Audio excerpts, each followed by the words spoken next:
Hello. So I'm Paul, and today I'm here with Brandon Hewitt-Hunt, one of our new consultants who's recently been promoted. Brandon's been with us about 18 months and is a fully qualified consultant now, and he's focusing on the investment management side of the business. So welcome, Brandon. You're here to talk to us about a bit about how to help investment managers hire investment managers.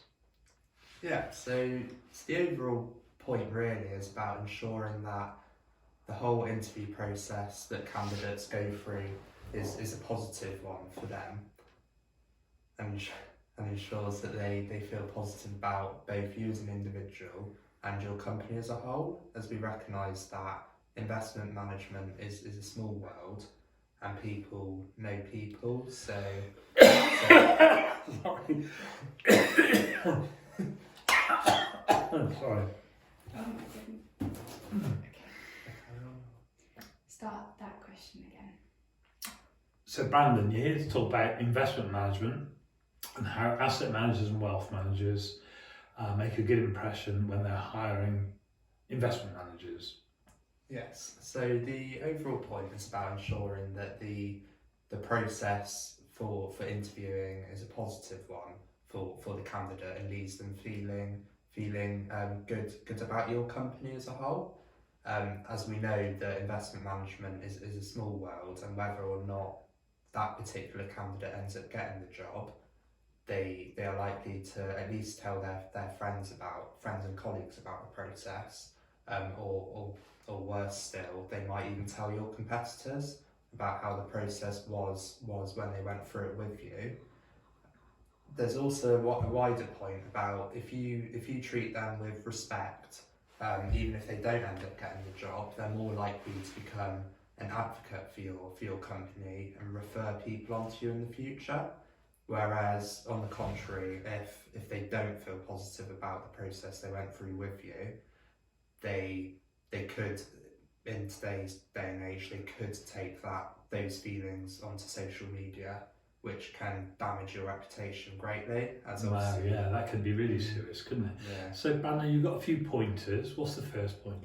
So the first point is about first impressions and how important they are for the candidate, as well as we all know how important it is for candidates to make a good first impression. But from a candidate's point of view, it's also very important that your company as a whole makes a good first impression. So the point in question is about making sure that all like receptionists or people that you know are going to meet with the candidate when they come for interview are correctly briefed on who the candidate is, what time they're going to be coming, and who they're meant to be meeting with. As the last thing you want, which is a situation we've been involved in before, is a candidate turning up to the company and the receptionist essentially wasn't expecting them because the hiring manager, there'd been a bit of a lapse in communications. This resulted in the candidate being sat downstairs in the main reception area rather than being directed up to the relevant area. And although this all panned out in the end and was okay and the meeting was a good one, when I did get the feedback from the candidate, this initial first impression wasn't the best, and maybe thought that there could be communication issues going forwards as well. So embarrassment all round, really. Yeah. Okay, and your next point? So the next point is about ensuring that although the interview process has to be fair and consistent for everyone, it's about showing to the candidate that you do have a genuine interest in them as an individual, and this can display itself by ensuring you have the right CV in front of you, and the relevant documentation, but also Sorry, I'll cut that bit there. Can we just go back, because I said do the CV at the end, because otherwise, yeah. So you say about documentation, the right stuff, but if you start off by saying have the right CV, it sort of looks like, do you know what I mean? Yeah. So the whole thing is, Okay. So Brandon, your first point I know is about, sorry, what is the heading? So it's the next bit now, the tailoring the interview. Yeah, we haven't finished the first one, have we? We've just, that was the first. Okay. First impression. Right, So this you see, is that all right? That's going to be a nutshell.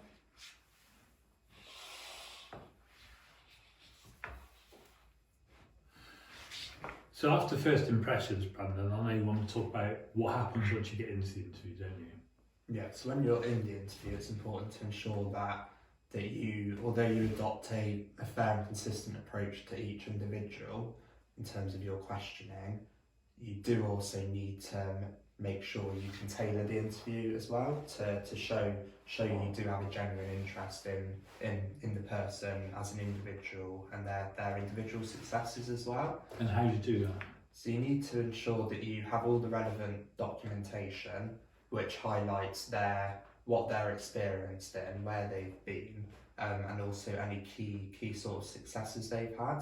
So that'd be a CV and Could be a interview notes? CV, could be any sort of videos that you know that they've appeared in, and testimonials are a really good one as well, because testimonials are a really good way for you to build rapport with the candidate as well, as it also obviously reinforces to them that they've done a really good job, but also shows that you've done your due diligence on them as well. And then the last point is just about ensuring that you do have the CV in front of you for the interview and that you have pre-read it. I know you'd have obviously pre-read it before deciding whether to interview them or not, but it's also worth just pre-reading it 5-10 minutes before the candidate comes in, just so it's at the top of your mind, so that you can show that you have shown a genuine interest in them. So I suppose from that you've got the benefit that you on the one hand you can use the general questions for each candidate to treat them fairly, but on the other hand you can show some specific questioning which one shows interest in the candidate and two helps the candidate feel they can show themselves at their best. Yeah. Okay, and then I think you've got a final point as well, haven't you? Yeah, so the final point is it's a bit more of a general one again, but it's all about making the candidate realise that they've been respected and valued as an individual.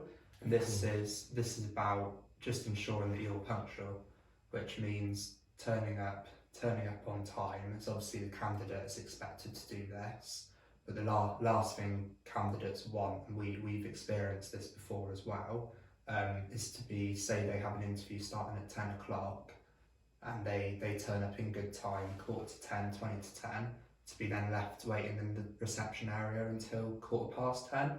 So if the hiring manager leaves the candidate waiting until 15 or so minutes after the interview starts, it just doesn't get the interview off to the best possible start. And it doesn't show great respect, does it? So yeah, I totally understand It that. links back to the first point about first impressions counting as well. And that could often be if the candidate feels a bit put out by the fact that their time hasn't been respected. So obviously these are all busy individuals. It just doesn't give them the best first impression, doesn't make them feel like they're being valued as an individual, let alone as a candidate. Thanks. I'll play that back and then we'll see if we need to do any more or not. How long does that last? 7 minutes. But then, That's long enough, isn't it? Yeah. So